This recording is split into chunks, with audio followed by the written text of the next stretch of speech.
says all members of its shadow cabinet have signed the Leadership Code of Conduct developed by the Integrity Commission.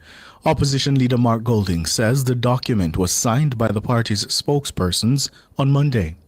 I think it's very important in Jamaica today that our leaders publicly demonstrate their commitment to those values so that the people can have trust and confidence in the leaders of the country. We have once again, by signing the Leadership Code of Conduct, demonstrated our commitment to the values of integrity, accountability, and transparency in how we operate as leaders, and we commit ourselves going forward to upholding those principles in how we operate and everything that we do.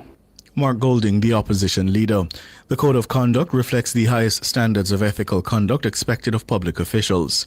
Golding says the PNP remains committed to building a Jamaica where integrity, accountability, and transparency are the cornerstones of leadership.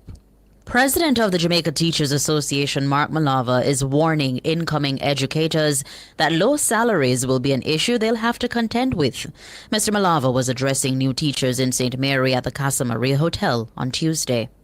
Here's an unfortunate reality that as new teachers you're going to have to contend with. Our teachers are amongst the lowest paid in the Caribbean, Jamaican teachers, unfortunately.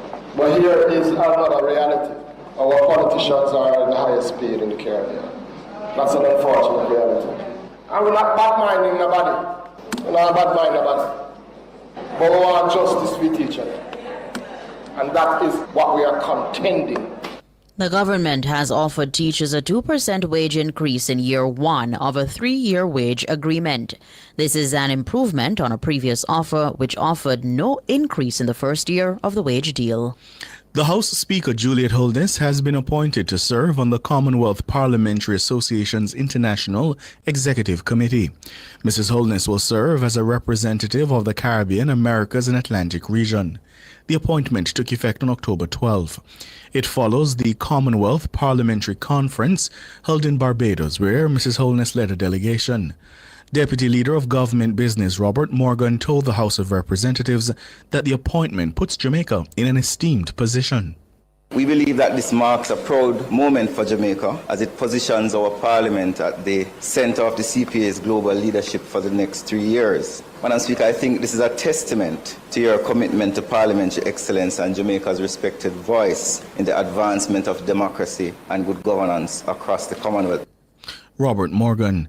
As regional representative, Mrs. Holness will also serve as a member of the CPA Regional Executive Committee.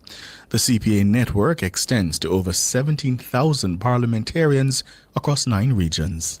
Police have identified the woman whose body was found with a knife lodged in her neck in Sharehampton, Manchester on Tuesday.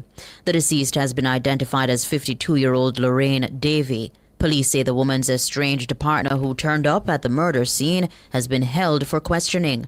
Reports are that the woman left a shop in the community sometime after 9 p.m. on Monday. The woman's body was discovered on a road in the community on Tuesday. The body had a wound to the head and a knife was lodged in the neck.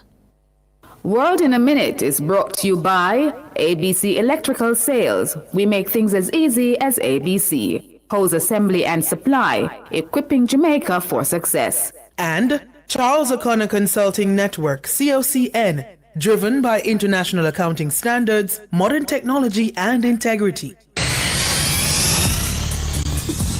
The World in a Minute. The government of Trinidad and Tobago has announced